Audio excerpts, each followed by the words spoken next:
जाट जागरण की तरफ से सभी जाट भाइयों को मंदाकिनी झा का बहुत बहुत नमस्कार। आज मैं आप लोगों के समक्ष सुगरवार जाट गोत्र का इतिहास लेकर आई हूँ।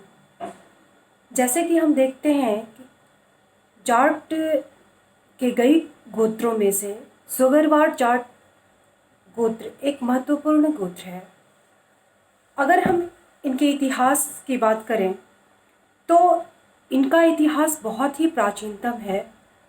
जब हम वाल्मीकि कृत रामायण पढ़ते हैं तो उनमें कई ऐसे चरित्र हैं जो अपनी ओर हमारा ध्यान आकर्षित करती हैं, जिनमें सुग्रीव तथा बाली एक ऐसा चरित्र है जिसके बारे में जब हम रामायण पढ़ते हैं तो हम पाते हैं कि ये एक बहुत बड़े योद्धा सुरवीर थे। और हमारा सुगरवार जाट वंश, जिसे शूर जाट वंश भी हम कहते हैं, वो इन्हीं के वंशज थे, इन्हीं के वंशज हैं जो समय के साथ जिनके नाम में थोड़ी बहुत अंतर हमें देखने को मिलती है। अगर रामायण की बात करें तो रामायण में कई ऐसे चरित्र हैं। उस समय सुग्रीव और बाली की बात करें तो सुग्रीव और बाली एक बानर जाति के राजा थे जिनका अपने किष्किंधा पर शासन था। किष्किंधा उनका राज्य था, जिसे हम कर्नाटक आज के टाइम कहते हैं। किष्किंधा उसी का नाम था, जो कृष्णा और कावेरी नदी के मध्य बसा हुआ था। कृष्णा और कावेरी नदी के मध्य 3 ऐसे छोटे छोटे बानर राज्य थे जिनका विस्तार कर्नाटक से कन्याकुमारी तक था। एक किष्किंधा था जिसके राजा बाली तथा सुग्रीव दोनों भाई थे। उसके सेनापति हनुमान जी थे। और दूसरा एक राज्य था बानर राज्य, उसी के समीप हनुमान जी के पिताजी का वह राज्य था। तीसरा राज्य हनुमान जी के नाना जी का था। और देखा जाए तो अगर हम इतिहास को ध्यान से पढ़ते हैं तो हम ये देखते हैं कि इस बानर जाति का उस समय अंतर्राष्ट्रीय व्यापार पर बहुत अच्छी पकड़ थी।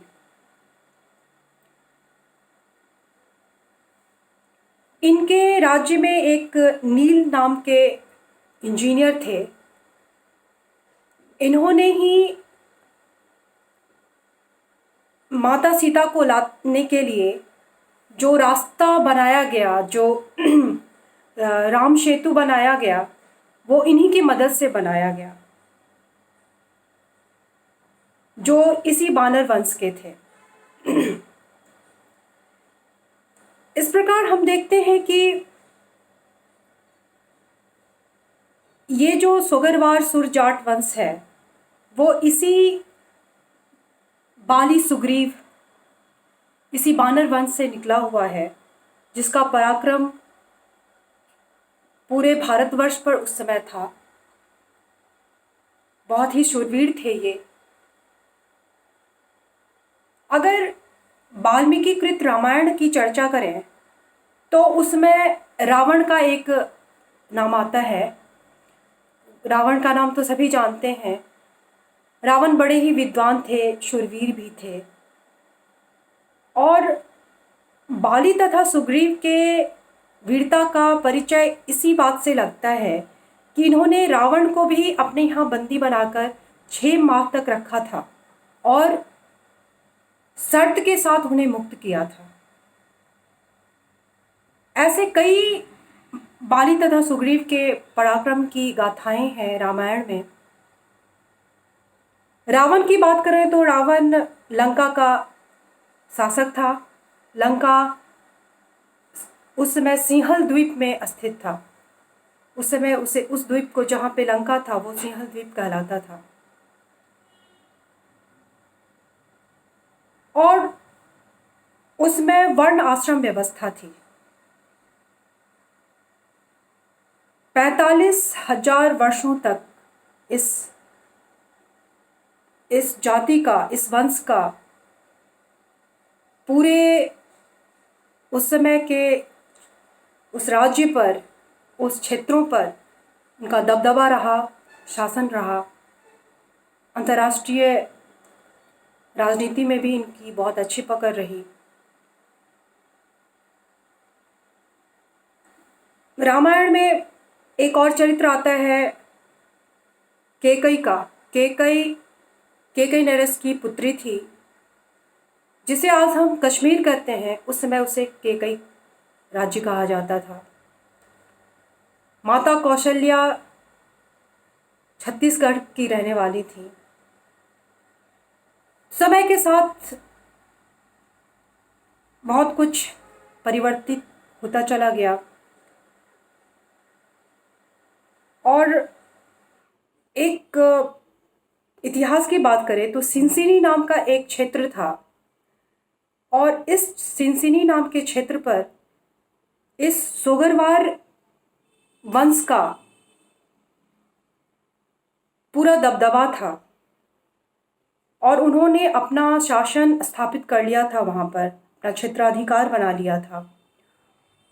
उनका इस कदर दबदबा था, इस कदर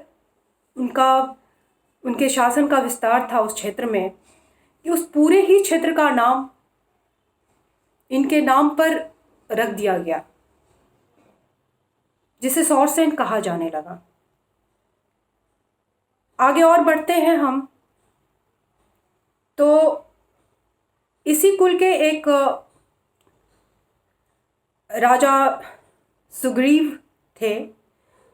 बाद में उन्हीं के नाम पे सुग्रीवगढ़ बनाया गया, जो आज भी हमें सुनने को मिलता है, देखने को मिलता है। एक इसी वंश के वीर योद्धा नौजवान थे मुगल काल में, जिनकी वीरता, जिनके पराक्रम से उसमें औरंगजेब के सैनिक भी कांपते थे। उनका नाम था खेमकरण। खेमकरण इतने वीर थे कि एक गाथा में उनके बारे में ये लिखा गया है कि वो एक ही कटा से दो तरफ फान चलाते थे और दो शेर को मार देने की ताकत रखते थे एक ही समय।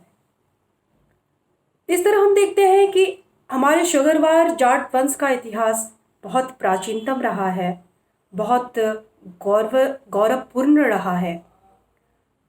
आज भी इस वंश के कई महापुरुष हैं जिन्होंने समाज में अपनी महत्वपूर्ण योगदान देकर इस वंश का नाम, इस वंश का गौरव ऊंचा किया है। अपने कार्य से पूरे जाट वंश को गौरवान्वित किया है। इसमें एक है ठाकुर देसराज, जो एक बहुत बड़े इतिहासकार हैं। इन्होंने जाट वंश के बारे में इतिहास लिखा है। ये भरतपुर जनपद में जगीना गांव है, वहीं यह सोगरवार परिवार में जन्म लिए थे। इनके पिता का नाम ठाकुर छितर सिंह था। ठाकुर देसराज भरतपुर के रेवेन्यू मिनिस्टर रहे, साथ ही भरतपुर के प्रेसिडेंट भी रहे। इन्होंने जाट वंश के लिए ऐतिहासिक ग्रंथ लिखा। एक हमारे हैं सोगर के अचल सिंह। ये फतेहपुर की रियासत के विषय का जब हम अध्ययन करते हैं तो हम पाते हैं कि अचल सिंह का नाम एक पराक्रमी वीर योद्धा के रूप में लिया जाता है।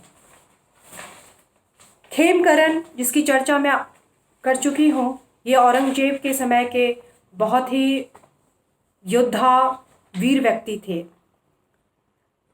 प्रशांत सिंह सोगरवार, ठाकुर पोथीराम सिंह सोगरवार, रुस्तम सोगरवार, घनश्याम सिंह सोगरवार, ये राजस्थान भरतपुर में एक सामाजिक कार्यकर्ता हैं। गोवर्धन सोगरिया भी एक सामाजिक कार्यकर्ता रहे। इस वंश के कई ऐसे महापुरुष हैं जिन्होंने समाज में अपने महत्वपूर्ण कार्य देकर समाज के उत्थान के लिए उन्होंने बहुत ही महत्वपूर्ण योगदान दिया है। उसके लिए संपूर्ण समाज, संपूर्ण जाट परिवार उनका सदा आभारी है। एक हमारे कुंवर सिंह सोगरवाल हैं, ये उत्तर प्रदेश के रहने वाले हैं, थे मतलब स्वर्गीय कुंवर सिंह सोगरवाल हम कह सकते हैं। ये कुंवर सिंह सोगरवाल 1999 में कारगिल के युद्ध में शहीद हो गए। इनके इस शहादत पर संपूर्ण देश इनके आगे नतमस्तक है, इनका बहुत आभारी है। ठाकुर पंचम सिंह हैं, यह राज्य के सदस्य जाट क्षत्रिय कार्यकारिणी के सदस्य हैं तथा ठाकुर हरप्रसाद जी के सुपुत्र हैं। किशन सिंह हैं, ये एक सामाजिक कार्यकर्ता हैं तथा सरपंच साहब के रूप में सम्मानित प्राप्त हैं। घनश्याम सिंह हैं, ये मालवीय राष्ट्रीय संस्थान जयपुर के सहायक प्रोफेसर हैं। ठाकुर पंचम सिंह हैं। मास्टर कन्हैया लाल हैं, यह अध्यापक के रूप में पठन पाठन का कार्य कर रहे हैं। ब्रजलाल सोगरिया हैं, जो एक सामाजिक कार्यकर्ता है। निहाल सिंह सोगरवाल हैं, जो राजस्थान में एक सामाजिक कार्यकर्ता है। इस तरह हम देखें तो बहुत ऐसे व्यक्तित्व हमें देखने को मिलता है सोगरवाल जाट वंश में, जिनका कार्यशैली ऐसा है जो समाज के लिए उन्होंने उत्थान का कार्य किया है। विवेक सिंह हैं, ये सोगर गांव के रहने वाले हैं तथा एनसुई भरतपुर के उपाध्यक्ष पद पर आसीन हैं। जगदीप सोगरवाल हैं, यह अध्यापन का कार्य करते हैं। लक्ष्मण सिंह हैं, यह बीएसएनएल में डी पद से सेवानिवृत्त हुए हैं, जो जयपुर में रहते हैं। इस तरह हम देखते हैं कि सोगरवाल जाट वंश का इतिहास बहुत ही प्राचीन और गौरवपूर्ण रहा है। मैं इसके साथ ही सोगरवाल जाट वंश का ये इतिहास यहाँ विराम देती हूँ और आशा करती हूँ कि आप अपने कमेंट बॉक्स में जो भी आपकी जानकारी होगी वो हमारे साथ आप साझा करेंगे और अगले दिन मैं आप लोगों के समक्ष अन्य कोई गोत्र लेकर, उनके इतिहास को लेकर आऊँगी। तब तक के लिए संपूर्ण जाट भाइयों को जाट जागरण की तरफ से मंदाकिनी झा का बहुत बहुत धन्यवाद। नमस्कार।